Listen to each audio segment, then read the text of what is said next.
Devem igrejas protestantes evangélicas usar imagens e ornamentos da cruz em seus prédios, dentro da igreja, e devem crentes em Jesus usar a cruz como um acessório, um ornamento? Nossa segunda questão está em João 14, de 12 a 14. Quais são as maiores obras que o Senhor Jesus Cristo prometeu que seus discípulos realizariam? Bem, estas são as duas questões para esta noite. A nossa primeira questão, então, é esta: devem igrejas protestantes usar imagens e ornamentos da cruz em seus prédios? Devem crentes em Jesus Cristo usar a cruz, o crucifixo, como um acessório? E abra comigo na primeira carta do apóstolo Paulo aos Coríntios, no capítulo 1, no versículo de número 18, nós lemos as seguintes palavras, 1 Coríntios 1, 18, porque a palavra da cruz é loucura para os que perecem, mas para nós que somos salvos é o poder de Deus. Bem, Paulo está falando sobre a palavra da cruz, mas nós sabemos o que ele quer dizer.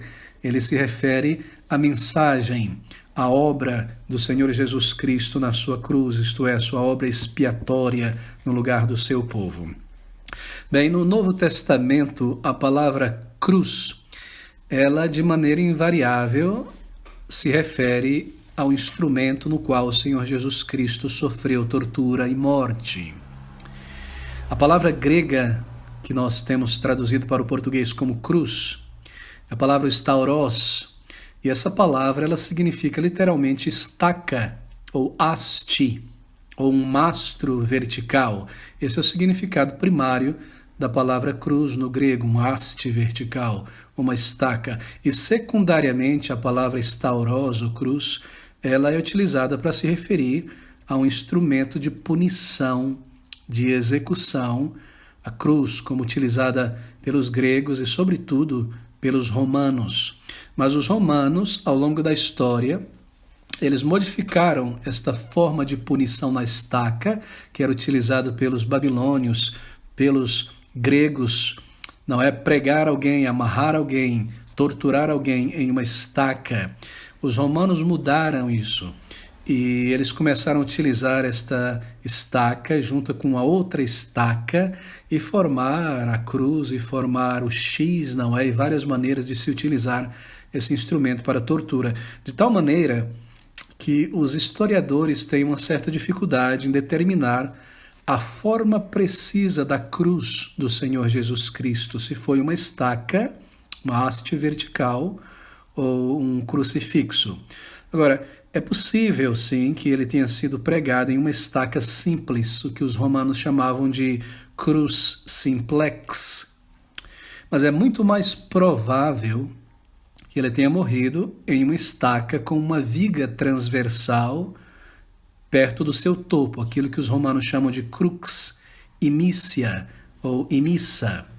Bem, na verdade não há nada nos evangelhos que nos permita determinar esse assunto com certeza, o formato da stauros do Senhor Jesus Cristo. O que nós sabemos é que a cruz mais elaborada, isto é, a cruz com a viga transversal, composta de duas peças de madeira, era já de uso bastante geral, comum no século I pelos romanos.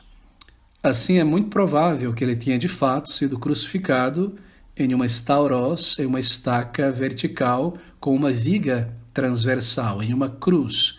E certamente nos escritos da tradição cristã dos primeiros séculos, nós vemos esse elemento a favor da cruz realmente, em vez da estaca vertical apenas. Por exemplo, Justin Martyr, não é aquele cristão que viveu ali entre o ano 110 e 165 da era cristã, um dos primeiros, digamos, escritores pós-apostólicos.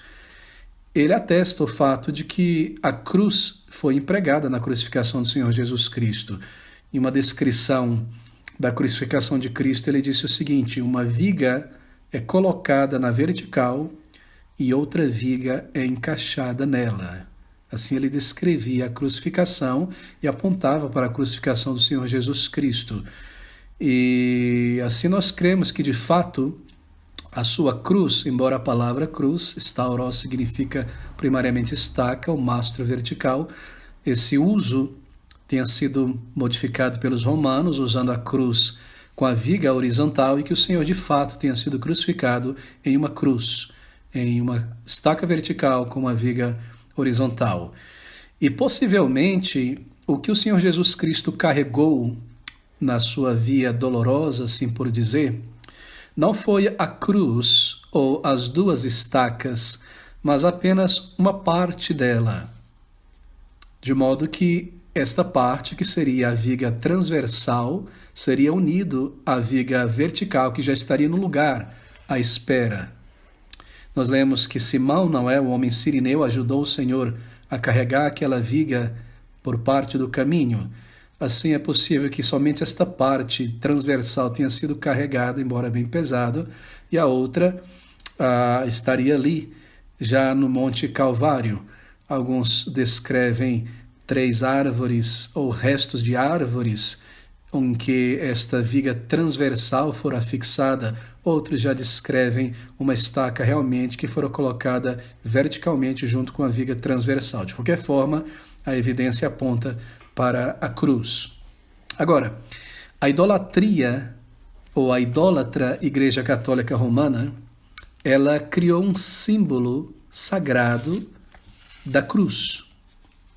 Foi a Igreja Católica quem transformou a cruz em um símbolo sagrado, o crucifixo litúrgico, como um objeto de veneração e muitas vezes de adoração, quase um tipo de amuleto cristão.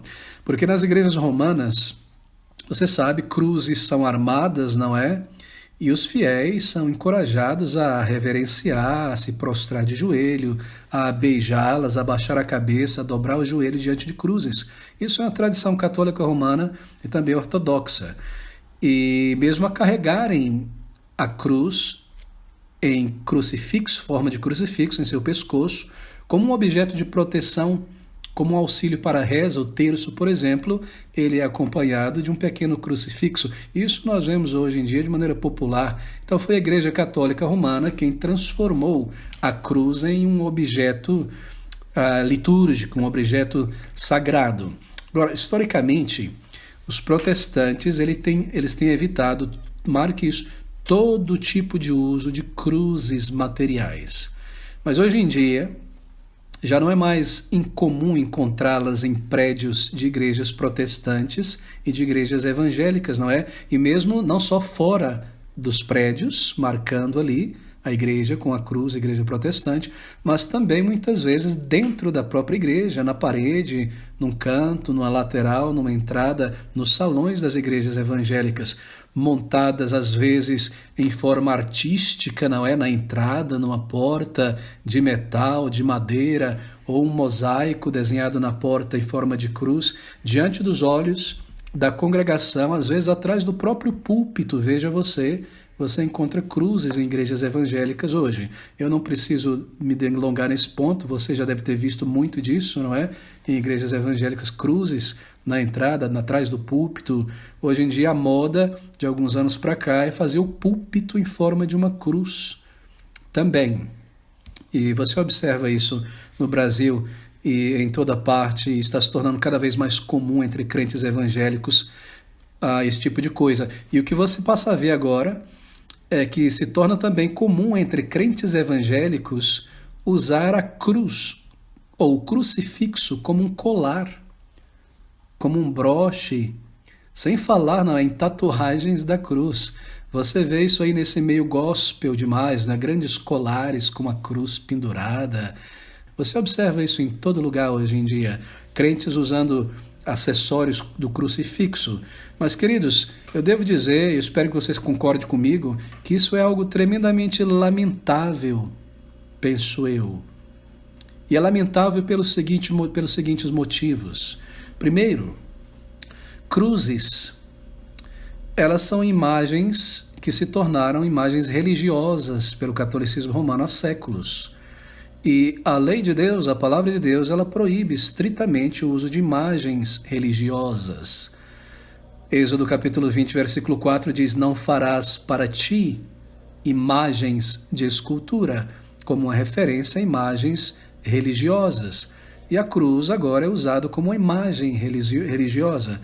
A palavra de Deus proíbe isso. Consequentemente, não é? Quando Israel chegou em Canaã, as imagens dos cananeus foram destruídas pelo fogo. E observe você, até mesmo o ouro e a prata deles foram jogados fora, não foram guardados, porque isso seria uma armadilha, não é?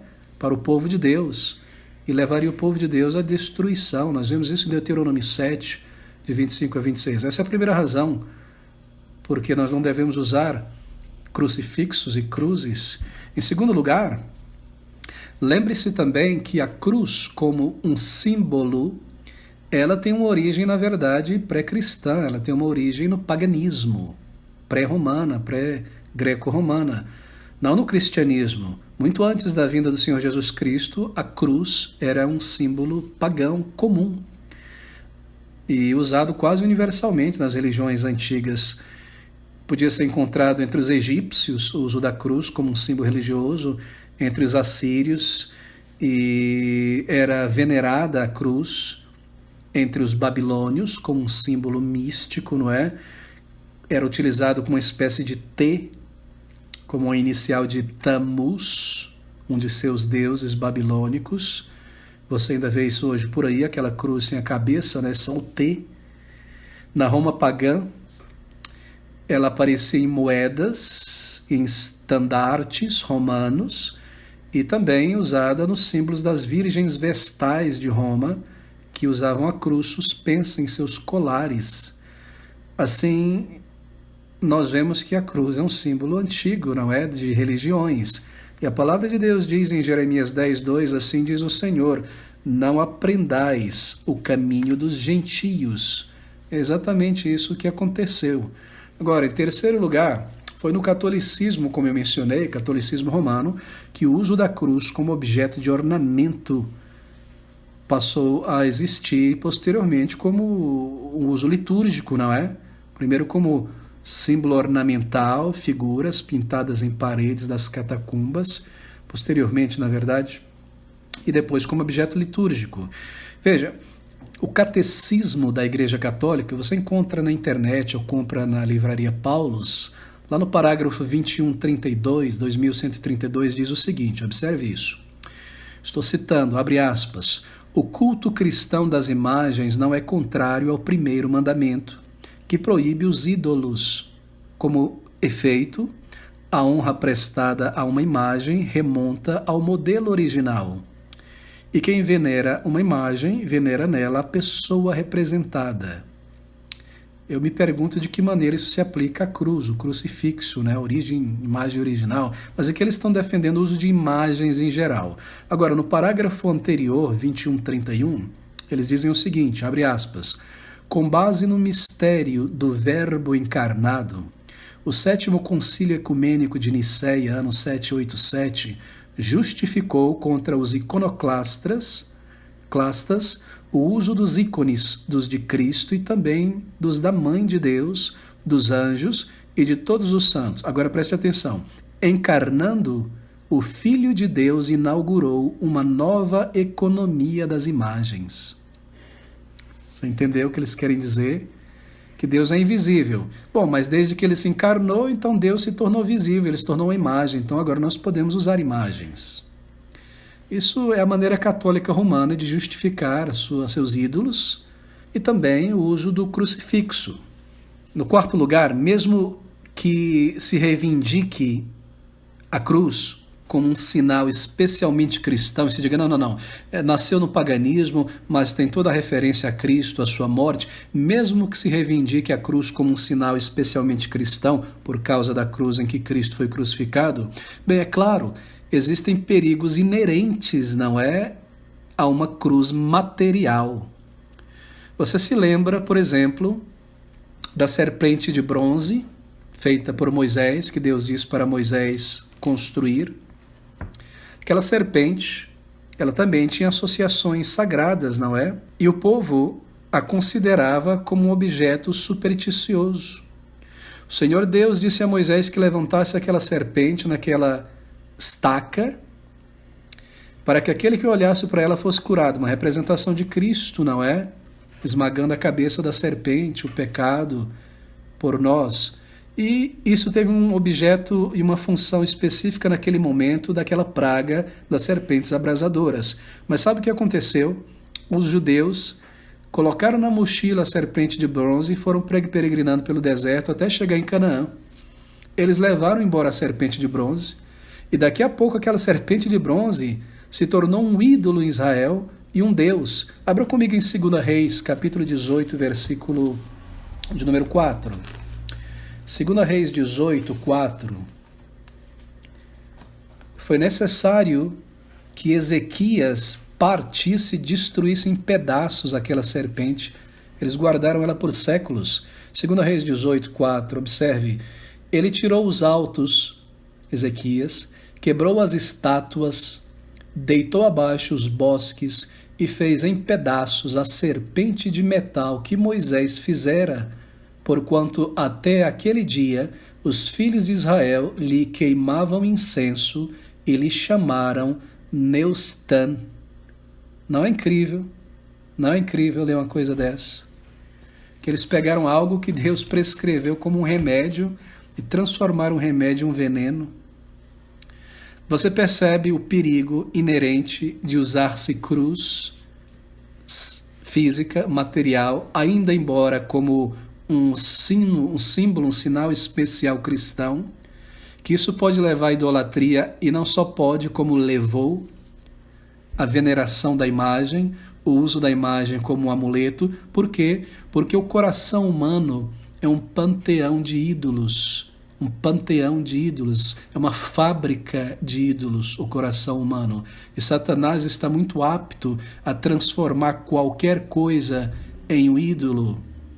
Spurgeon, falando sobre essa questão, ele disse na maneira brincalhona dele, o que? Usar cruzes em igrejas do Senhor Jesus Cristo é como se o próprio Senhor Jesus Cristo dissesse, ai, ai, eu que sou o próprio Deus, até de mim eles fizeram um ídolo em uma estátua.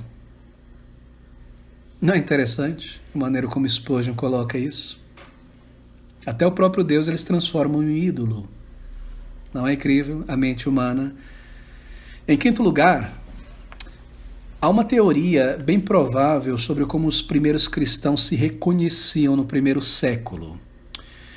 Você se recorda que havia uma fortíssima perseguição pelos primeiros 3 séculos da era cristã, não é verdade? Roma, o Império Romano, matando, acabando com os cristãos, jogando no Coliseu, tocando fogo.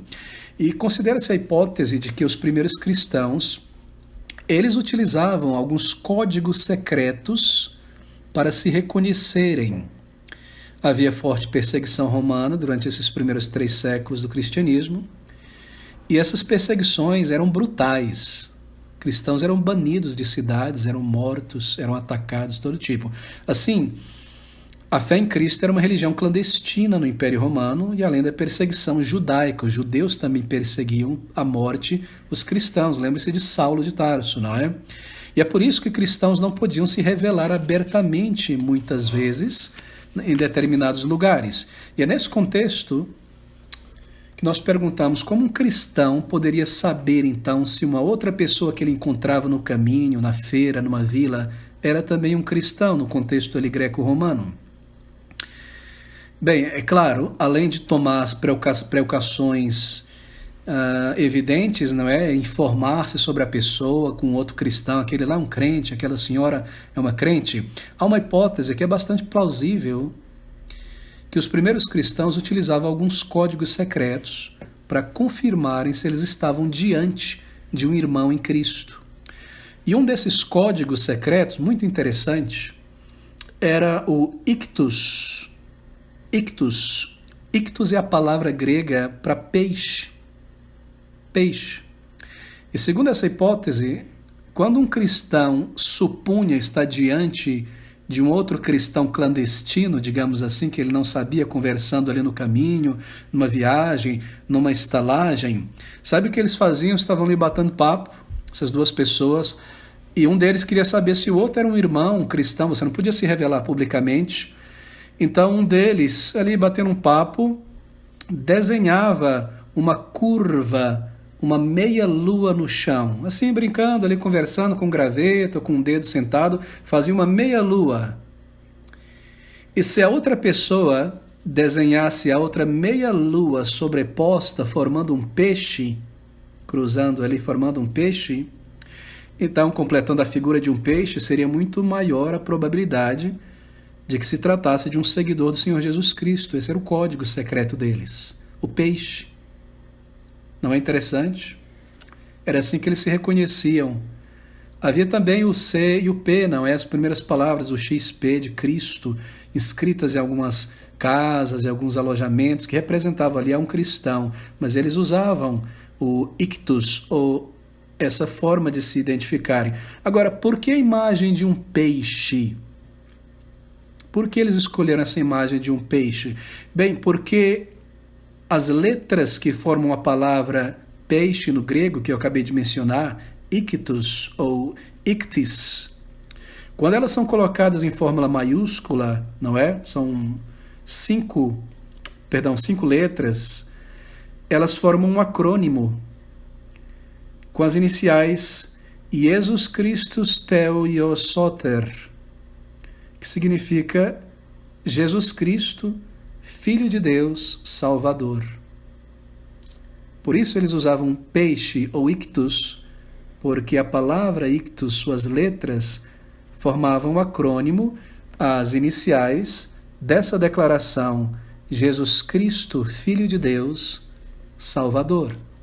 Daí o desenho do ictus, do peixe, para se identificarem durante a perseguição contra a comunidade, não é? Eles usavam também, você vê isso aí em pesquisas arqueológicas, o peixe, o ictus, para indicar as catacumbas cristãs, os cemitérios, tumbas cristãs, não, nesse período de perseguição contra a igreja, de modo que apenas os próprios cristãos soubessem quais eram os túmulos dos seus companheiros ou que aquela catacumba era utilizada para culto. Nós vemos resquícios arqueológicos sobre isso. Assim, não era a cruz que era utilizado como símbolo cristão no início. De fato, a cruz só começa a aparecer a partir do quarto século, alguns historiadores dizem a partir do nono século. Bem, em sexto lugar, quando os apóstolos do Senhor se referem à cruz na Bíblia, eles se referem claramente à doutrina do Evangelho. Mais uma vez, abra comigo em 1 Coríntios 1,18, o texto que nós iniciamos, porque a palavra da cruz é loucura para os que perecem, mas para nós que somos salvos é o poder de Deus. Ou seja, quando eles se referem à cruz na Bíblia, eles se referem à obra substitutiva, expiatória do Senhor Jesus. Gálatas 6,14 diz a mesma coisa. Agora, pense comigo, uma cruz visível é um substituto muito pobre, não é? Para o Evangelho glorioso do Senhor Jesus Cristo. Colocar uma cruz atrás do púlpito, ou o púlpito em forma de cruz, em vez de pregar o Evangelho, a cruz de Cristo, não é? Ali, todo domingo, o Evangelho, a doutrina do Evangelho, substituir o Evangelho por um símbolo de madeira ou de pedra. Calvino, por exemplo, ele afirma corretamente ao comentar esse texto de Gálatas, ele diz assim: Paulo testifica que pela verdadeira pregação do Evangelho, Cristo é representado diante de nossos olhos como crucificado. Então nós não precisamos de um crucifixo com Cristo pregado ali de madeira ou de metal. Cristo é representado pela pregação do Evangelho, Cristo é representado diante de nossos olhos como crucificado e de nossos ouvidos. Se alguém insistir, por exemplo, na necessidade de um sinal visível, termos um sinal visível como cristãos, os muçulmanos têm a sua meia-lua e a estrela, e as religiões têm seus símbolos. Se alguém insistir em um símbolo visível, bem, nós já temos. O Senhor nos deu o batismo e a ceia do Senhor, que representam para nós Cristo e os benefícios da nova aliança. E com regularidade nós trazemos esses símbolos visíveis diante dos nossos olhos, não é? Em memória de Cristo, quando nos reunimos, o pão e o cálice e o batismo como uma ordenança. Ou seja, a palavra de Deus, a Bíblia e as ordenanças simbólicas é tudo que nós precisamos. Nós não temos que criar símbolos. E em sétimo lugar, é bastante significativo entender que em nenhum lugar do Novo Testamento se faz referência ao sinal da cruz. Portanto, qualquer uso dela na adoração surgiu, claro, da engenhosidade humana e não da autoridade divina. Isso é precisamente o que o apóstolo Paulo reprova lá em Colossenses capítulo 2, no versículo de número 23, ele diz: as quais têm, na verdade, alguma aparência de sabedoria, em devoção voluntária, humildade, em disciplina do corpo, mas não são de valor algum, senão para a satisfação da carne. Ou seja, as vestimentas religiosas, não é? O uniforme, você já viu isso aí? Igrejas que usam uniforme religioso, não é? Cruzes. Nada disso tem poder algum para a santificação de ninguém. Apenas uma aparência externa. E é isso que Paulo condena aqui a respeito desse crucifixo também, e o uso da cruz dessa maneira. Em oitavo lugar, os primeiros cristãos, é claro, eles evitaram o uso deste símbolo, porque você, como eu mencionei, não encontrará o uso da cruz, crucifixo, como um símbolo cristão nos primeiros 4 séculos. Você não encontrará. Alguns historiadores mesmo afirmam que somente a partir do 9º século começa a se aparecer o uso da cruz, quando isso já é alta Idade Média, não é? Eventualmente, é claro, quando eles começaram a reproduzir cruz, acompanhe o raciocínio comigo, cruz, fazer cruz, colocar nos altares, colocar na igreja, foi uma transição muito fácil, não é? Do objeto cruz para o sinal da cruz no rosto e nos ombros, não é? Foi uma transição rapidinha, não é? Fazer o sinal quando eu não tenho um crucifixo na mão, fazer o sinal para me abençoar, se eu não tenho um para beijar. E o que há de mais comum hoje? Você vê o sujeito passando no ônibus na frente de uma igreja católica, sinal da cruz. Uma mantra, uma mandinga, um talismã religioso, um objeto de idolatria, como se a cruz fosse conferir alguma bênção, alguma proteção, objeto. Isso é mandinga, isso é paganismo católico romano, e isso tem entrado no contexto evangélico.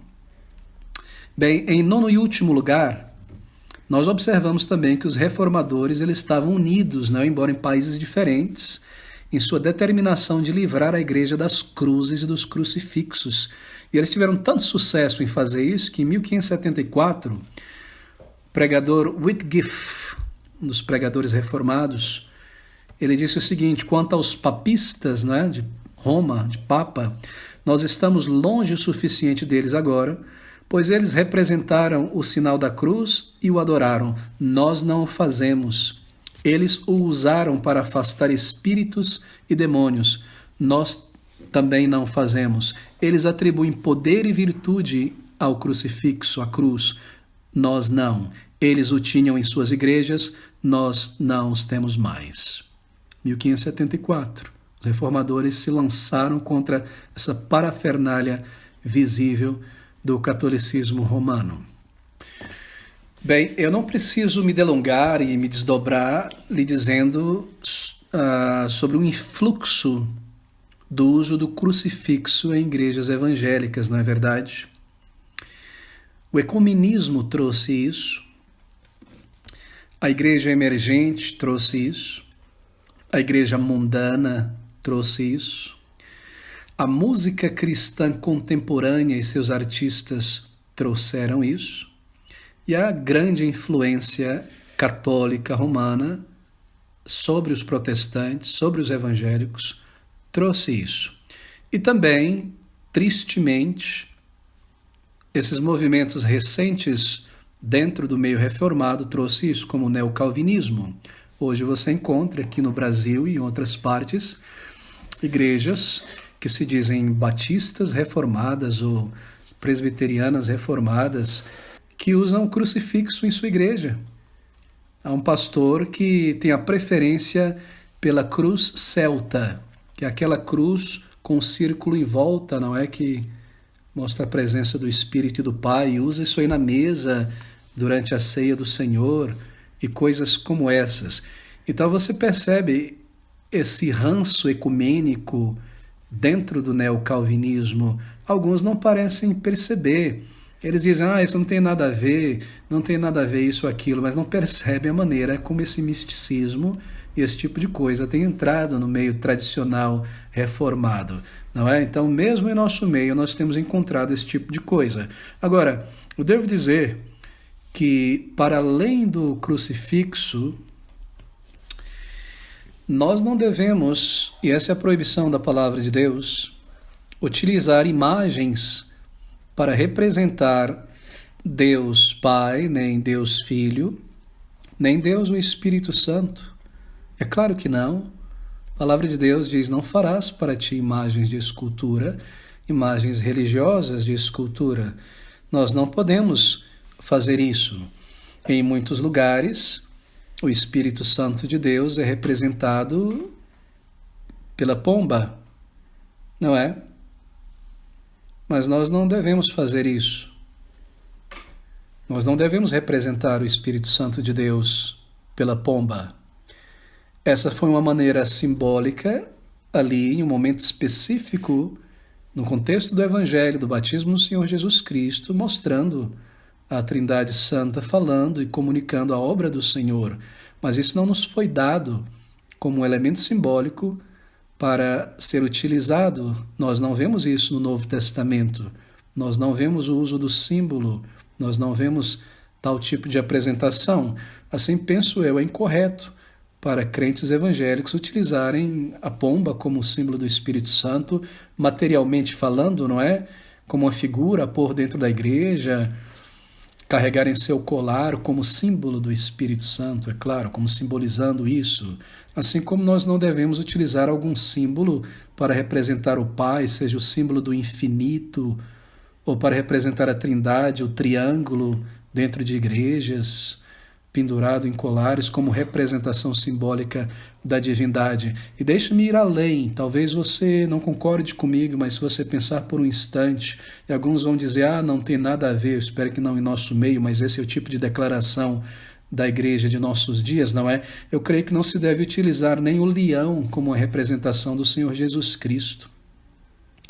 Você vê por aí, não é? Isso vem como influência de C.S. Lewis, o leão com a coroa de espinho, não é? Você vê isso em igrejas, na verdade, quadros em igrejas, e cristãos comprando esses quadros, não apenas para colocar ali um animal selvagem, bonito, o rei da selva, não, mas como uma representação de Cristo, o leão. Mas não farás para ti imagens de escultura. Nós não devemos usar imagens unidimensionais, nem tridimensionais, nem mosaico, nem pintura, nem estátuas que representem a Deus Pai, Deus Filho e Deus Espírito Santo, ou seus atributos, ou a sua obra. Isso não cabe na igreja do Senhor Jesus Cristo. E nós vemos o perigo por trás disso, não é? A observar a questão mesmo do crucifixo. Então, meus queridos, ser reformado é, de fato, pensar sobre estas coisas com seriedade. Agora, muitas igrejas e muitos cristãos são levados pelo modismo, não é? Da internet. O modismo, um palestrante, um pregador famoso, uma igreja conhecida, começa a adotar certos símbolos e ali começa o povo a copiar, sem parar para pensar sobre a significância ou o significado destas coisas. Assim, nós não devemos usar disso. Deixe-me mencionar ainda mais. Nós não devemos usar a imagem do Senhor Jesus Cristo em materiais infantis para crianças.